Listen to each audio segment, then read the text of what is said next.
Welcome to SVG-TV News for Tuesday, August 30th, 2016. I'm Lafern Fraser with the details. With a 6.7% increase in total revenues and grants, Prime Minister Dr. Ralph Gonsalves says prudent spending will continue to be the watchwords of his government. Revealing figures from the central government operations over the last 6 to 7 months at a media conference at Cabinet Room today, the Finance Minister explains that total revenue and grants up to July of this year was $336.24 million compared to $315 million for the corresponding period last year. He further outlines that total revenues and grants amounted to $327.7 million and increased by $27 million this year. Total expenditure was $332.8 million last year compared to $336 million this year, an increase of 1%. He says current expenditure increased from $296.6 million for the first 7 months last year to $305.9 million this year, an increase of 2.4%. Dr. Gonsalves, however, points out that capital expenditure was down by 1/4, with $38 million last year to $27 million in the same period this year. There has been an increase in current expenditure of 4.2% with the first 7 months in compensation for employees amounting to $153.2 million from $150.4 million last year. The Prime Minister admits that although there are some increases, the current balance account has a surplus at the end of July at $3.36 million. He says his administration will be enterprising but sensible in its spending. Difficulties remain. We are not in an era of plenitude.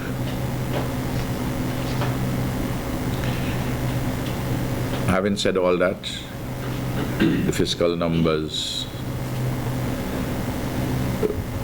would indicate to the population that we are seeking in the most difficult circumstances to manage the central government finances in a sensible manner. So the revenues have shown an increase by about 9.2%, which is pretty good.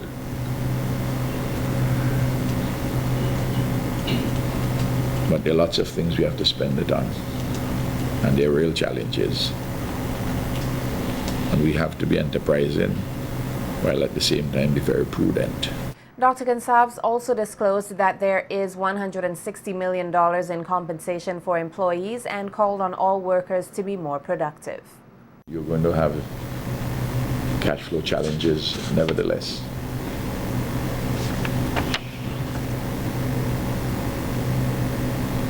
Of course, it's better to have these numbers than to have them in the deficit. And I want to urge the employees to lift their productivity. I don't have to say, I don't want us to have a lecture on that today. An occasion will arise for more talk about that. I just want to flag it and point it out, and anybody who's hearing the Prime Minister say, listen, we're spending a lot of money on wages and salaries. We know you have your challenges, but let's see how we can be more productive. Also at today's media conference, the Prime Minister expressed his concern with persons who are not repaying their student loans. He outlined that since the student loan program began, of the 521 students who have been recipients, 161 have been delinquent. Dr. Gonsalves says that there is an outstanding balance amounting to $21.8 million. He said there are currently 183 students, 130 who are continuing, and 53 new recipients. You have an obligation to pay your student loan. Only a tiny fraction, minuscule, who have graduated with their university degrees and they have not been able to find suitable employment here in the region or further afield. And there are persons who will tell you that the student loan is lower on the totem pole than paying their mortgage or making their payments for their car. According to the Prime Minister, the negligence of delinquent students hinders the financing of future students, and he's urging those who have already benefited from the program to repay their loans. The delinquencies are about 30%, which means that 70% of the students pay back. And I'm urging those who are delinquent, please, you not paying back may make it difficult for your younger brother or sister to get to university. All told, since we started this program, is nearly $90 million from before the student loan company and with the student loan company. A call has been made for persons in Layu and surrounding community to utilize the resources available at the Sir Louis Straker Learning Resource Center. Earlier today, the Embassy of the Republic of China on Taiwan made a donation of several pieces of computer equipment to the center. Speaking at a handing over ceremony, Rosamond Lane Lorraine, an instructor of the SVG Division of Adult and Continuing Education, expressed gratitude to the government of Taiwan for the donation and promised that the equipment would be put to good use. Lorraine encouraged persons of Layu to enroll in one of the various programs which the Division of Continuing Education is offering. And in this sphere, our educational aspect. We at the Adult and Continuing Education are happy to have these computers to be used in the Central Leeward community, and we hope that the other centers that need new computers will soon be retrofitted with such, so that we're going to put these computers to work in the further development of our nation and in IT. And we're just grateful and thankful to you, Sir Louis, for the job you did, your hard work in getting these computers here. God blessing on each of you and your government and people.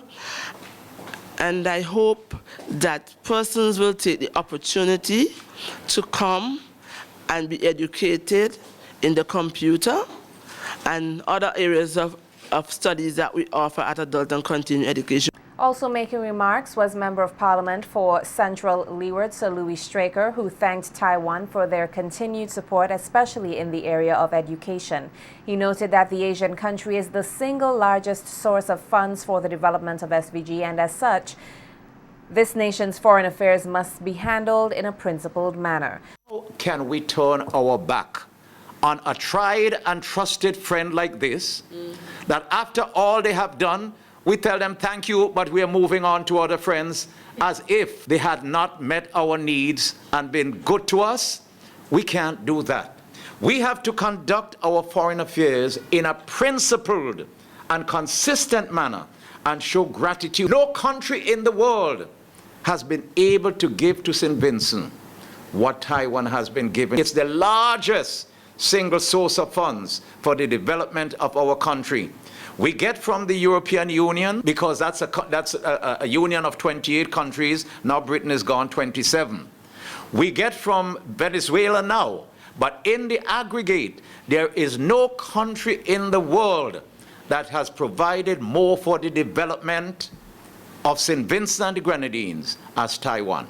Taiwan's ambassador to SVG, Bashan Ger, expressed delight in the continued close diplomatic relationship shared between his home country and SVG, and said that he is heartened by the many expressions of solidarity his embassy has received from Vincentians, especially in the last few days. August 15 this year, we celebrated the 35th anniversary of the establishment of diplomatic relations between our two countries. Over the last few days, especially, my embassy has received many phone calls, emails, and letters. Some people have even come to our embassy in person, all expressing their solidarity with Taiwan and their strong desire to further strengthen our cultural cooperation in many fields. I'm truly grateful, and I want to take this opportunity to assure you that my government and my embassy are fully committed to continue this mutually beneficial relationship with the government and people of St. Vincent and Grenadines in the years to come. So thank you very much. The Carnival Development Corporation is not engaged in bar sales. That's according to Auditor for the Carnival Development Corporation, Dominic Sutherland, as he sought to clarify claims that the CDC did not benefit from monies collected from the bars operated at various CDC shows for Vincy Mas 2016. In an interview earlier today with SVG-TV News, Sutherland points out that the overall cost of running a carnival amounts to some $2.4 million, which he says does not include bar sales, as the CDC leases those to interested persons. He adds that one cannot deem Vincy Mas 2016 as a financially rough season, as several factors have to be taken into consideration. The issue is the funding of CDC, right, is basically done through three main sources. That's gate receipts, sponsorship, and government contribution. Where you may have declines in one, you will obviously have recoveries in the other. You would have improvements in collections from the gates, etc. You might have had better years, etc. But at the same time, you have to remember there's a development component of Carnival, which basically, where you have a shortfall from gates, is normally subsidized. The auditor, however, notes that the way forward for Vincy Mas is for stakeholders to come together to carefully examine all of its components, as the success of the festival is based on more than just financial returns. The success of Carnival cannot just be seen in terms of profit and bottom line. There's the developmental factor, which must be borne by the corporation. So whether an area generates $1 million or it generates $1, once it comes under the cultural aspect of Carnival, it cannot be sidelined. The overall cost to produce Carnival as we know it is 2.4. Now obviously, the more you add to it, the greater the cost, which means that more revenue has to be generated, whether through gate receipts, sponsorship, government contribution, through subvention, or through national lotteries. Meanwhile, Chairman of the CDC, Dennis Ambrose, refutes claims of mismanagement of monies derived from Vincy Mas 2016 and supports the position of Sutherland that the measurement of the festival's success cannot be based merely on dollars and cents. Like someone called me this morning and said there's a discussion on the radio about, bar money and, so on, that is ridiculous, because, as I said, we don't engage in running bars. The bars are leased. Our audited financial statements are there, and that can verify how the income of the CDC is derived, and how the expenditure is incurred, and how it is dealt with. Mr. Ambrose, do you think it will be more profitable if the CDC partner with private entities? We have partnered with private entities before. And, I cannot say that partnering with private entities, we have seen, better results in terms of income. And the CDC chairman says he is open to another term at the helm. Ambrose, whose tenure ended on July 31st, explained to SVG-TV News today during a telephone interview that over the years the CDC has endured countless criticisms, and the organization has implemented an open-door policy where persons can express their ideas and make their contribution to the development of the festival. Ambrose says, as it stands, it is the government's decision to suggest the way forward for the CDC and its leadership. I've been at the helm of the CDC for the last 15 years. About 2 to 3 years ago, I asked to be relieved because I thought that, it was time to move on and give someone else, an opportunity to, to chair the CDC. I was asked by the government, Prime Minister asked me to hold on. I obliged. I did. My tenure this time around my tenure ended on July 31st. I have not expressed any desire to continue as chairman of CDC, nor have I been asked at this point in time to continue as chairman of CDC. If I am asked to continue as chairman, that's something that I will take into consideration. Of course, I will discuss with my family and, decide whether I would go forward or not. The chairman of 15 Years spoke on the recently held Carnival Symposium, where persons were offered the opportunity to share their views on how best to improve the festival, and that he was happy with some of the ideas shared. An expansion of the Red Cross Society services planned for SVG. This and other stories coming up when we continue with more local news. The local news. The National Red Cross Association has plans to undertake several projects locally to help meet the needs of Vincentians.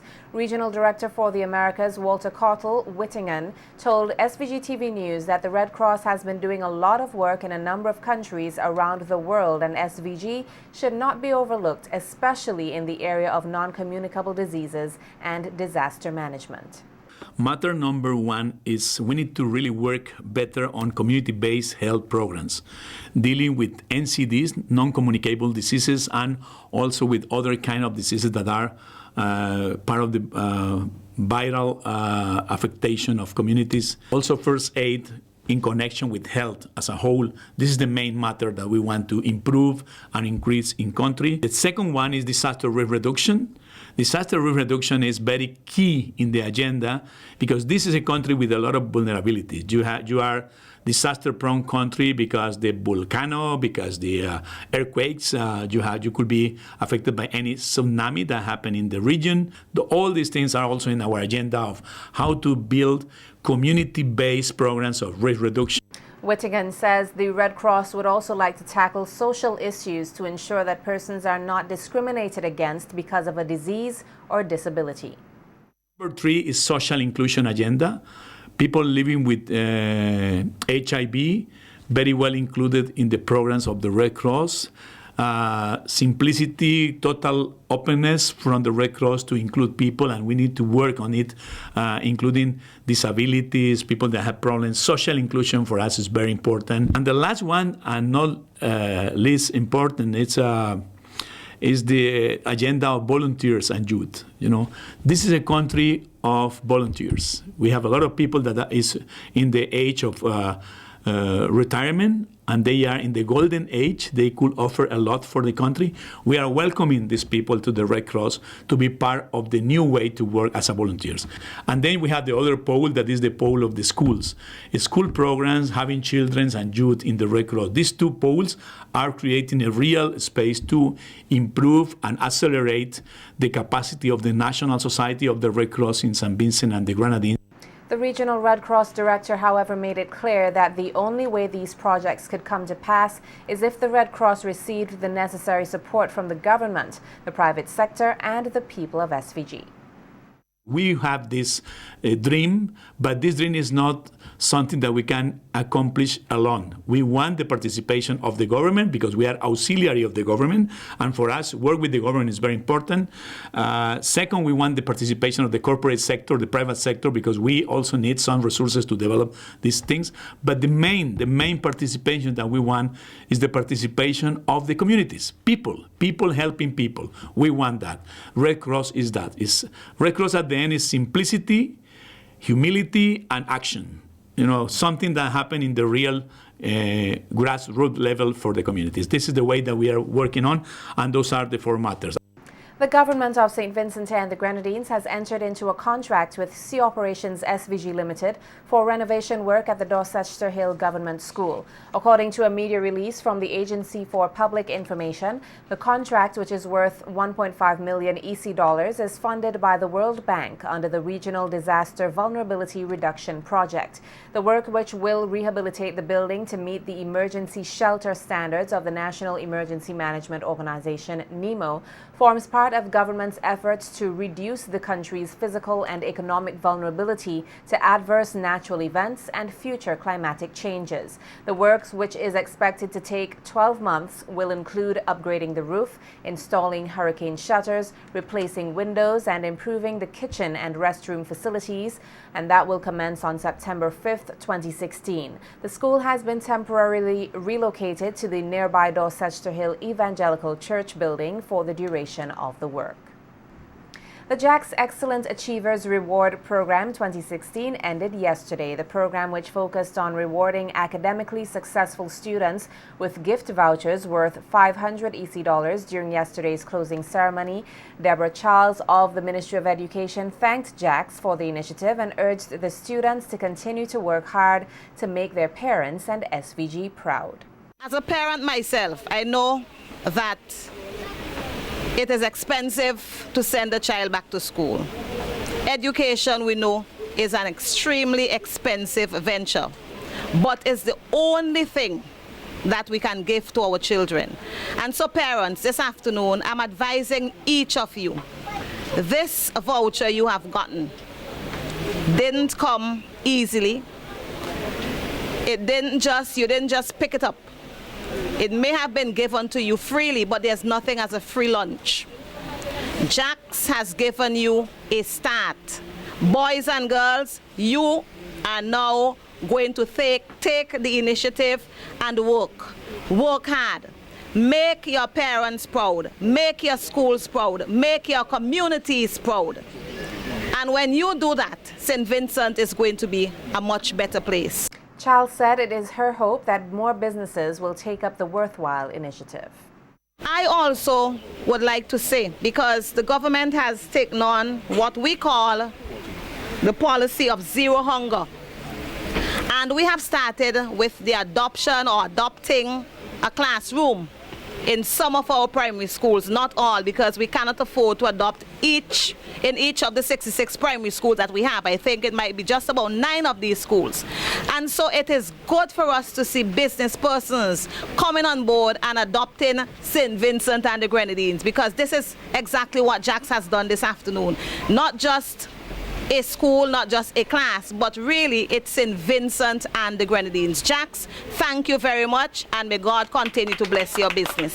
The Windward Islands Farmers Association, WINFA, in collaboration with Global Environment Facility, or GEF, Small Grants Program, will host a training program tomorrow, Wednesday, August 31st, at the National Insurance Services Conference Room. The program, which will commence at 9 a.m., is geared toward building the capacity among civil society groups in SVG to influence national development policies, and the main objectives are to help participants develop core competencies in policy advocacy, develop policy positions, papers, and understand emerging development challenges. Chantal Monroe Knight, the Executive Director of the Caribbean Policy Development Center, the CPDC, and Cleve Scott, a historian and developmental consultant, will be the main facilitators for the session.